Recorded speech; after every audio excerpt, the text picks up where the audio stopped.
喺上年4月嘅復活節假，我同個 friend Roland 去咗位於蘇格蘭嘅 Glasgow。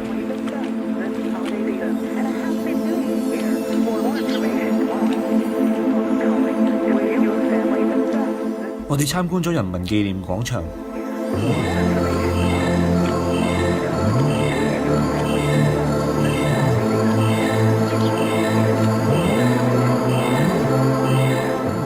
Glasgow 大學。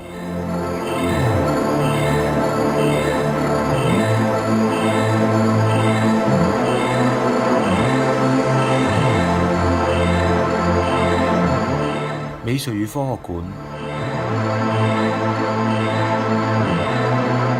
同埋建築非常之有特色嘅交通歷史博物館。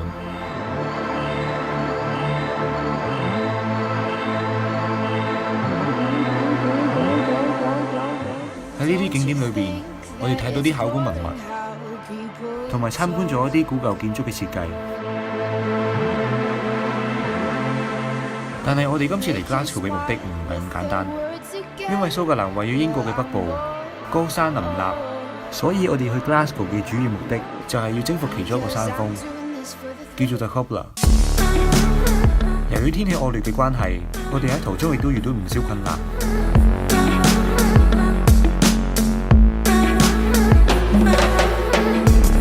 咁究竟最撈尾，我哋能唔能夠成功咁征服 The Cobbler 呢？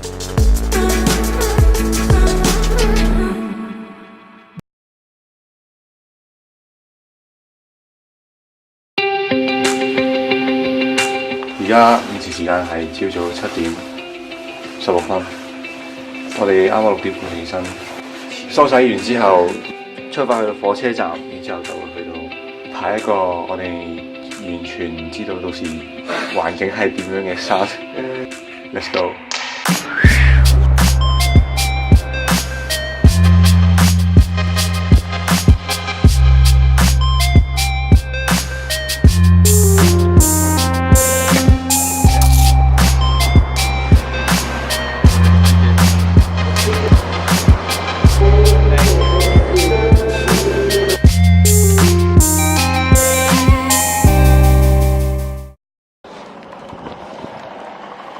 搭咗10幾分鐘嘅火車之後，而家嚟到 Ellisland， 咁就等緊巴士。雖然話而家已經係4月中，但係因為 Scotland 所以都係超凍，冇咗我哋行上山嘅心情。非常係。我哋呢個車站等咗20分鐘，巴士到啦，終於到啦，代表住我哋嘅旅程終於開始。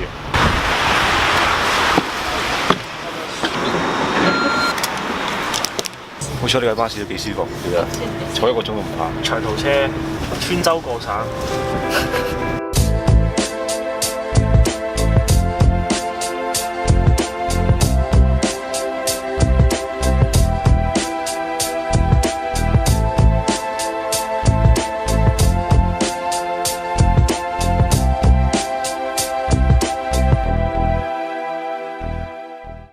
啱啱落咗車啦，一落車我發現一個好靚嘅景，都幾靚，同埋好特別嘅景嘅。咁我哋而家再即刻衝落去海灘度睇下，影唔影到靚嘢先。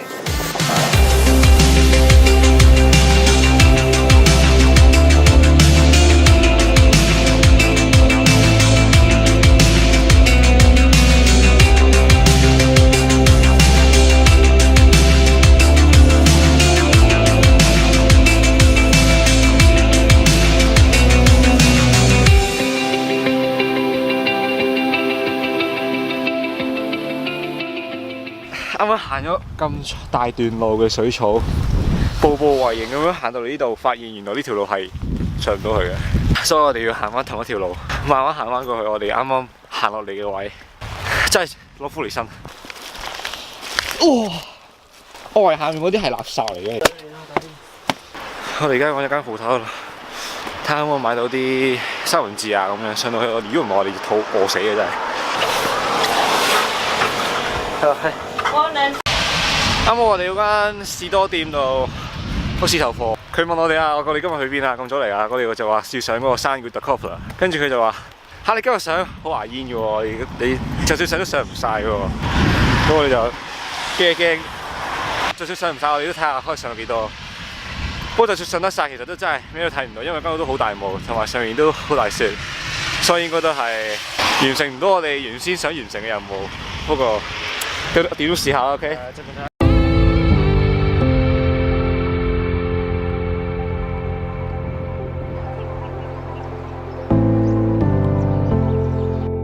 我哋終於揾到入口啦，咁但係問題咧，我哋手機收唔到，我哋而家連 Google Map 都睇唔到，所以上到去咧，完全我哋唔會知道我哋行到邊嘅。不過我哋啱啱影低咗一個嗰個行山徑嘅地圖啦。睇下前面班友。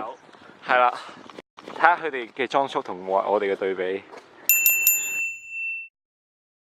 跟住我哋連 First Aid Kit 都冇。我哋係行街咁樣。我哋係行街，總之就我哋死得㗎啦。係，不過經過深思熟慮之後，我哋都決定，我哋都去行，應該 OK 嘅。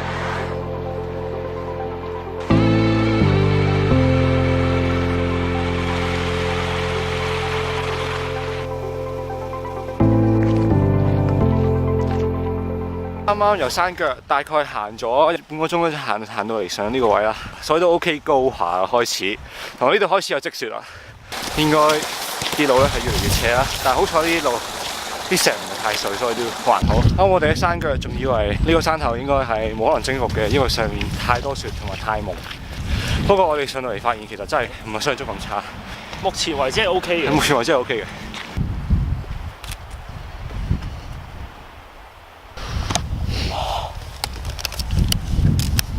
同埋呢度仲有個問題咧，就係因為可能天氣太凍咧，所以咧部相機咧，就算係有電咧，佢都係會自動熄嘅。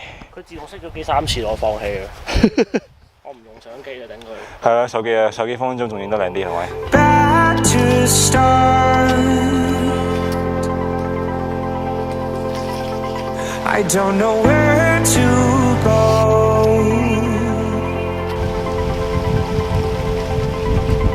I'm told I'll reap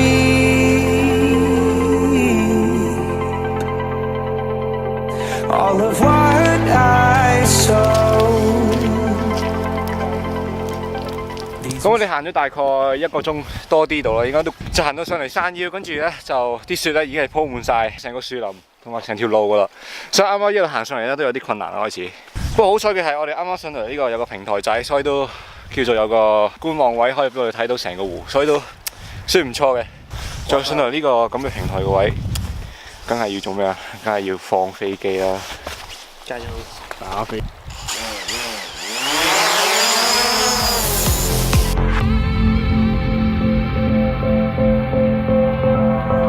So come on over, we can pass it。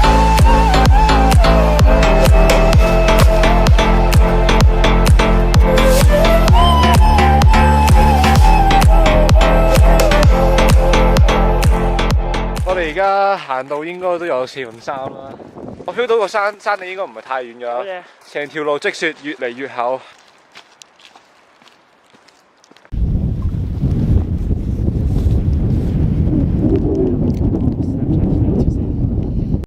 差唔多成條手可以擠落去。啊！我雖然知有幾厚。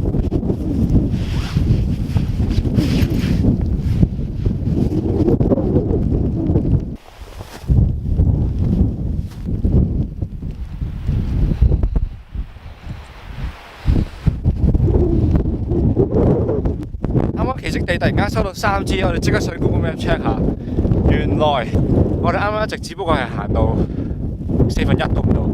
啱啱個高度大概係290米，但係佢個山頭即係山頂嘅高度咧係800幾米。而家上到即係大概可能而家300幾米度啦。積雪已經厚到1-2尺，同埋而家雪係超大，所以我覺得可能真係要放棄任務啦。係可能係一定。所以飛唔到 drone， 一定飛唔到 drone， 一定飛唔到啦！咁大風。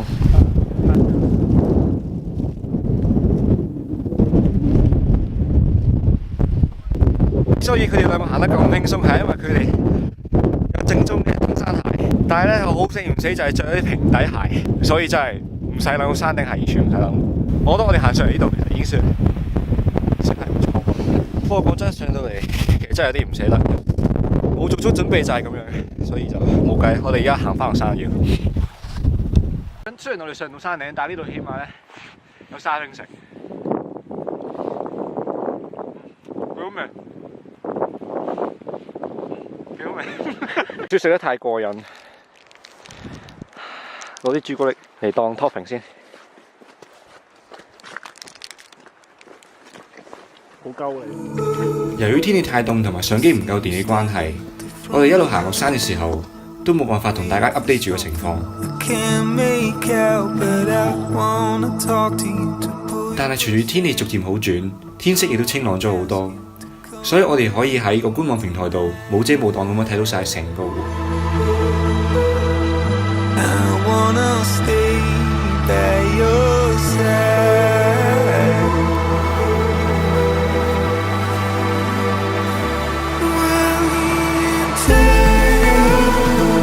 當我哋落到山準備走嘅時候，個湖又變成另一個景象。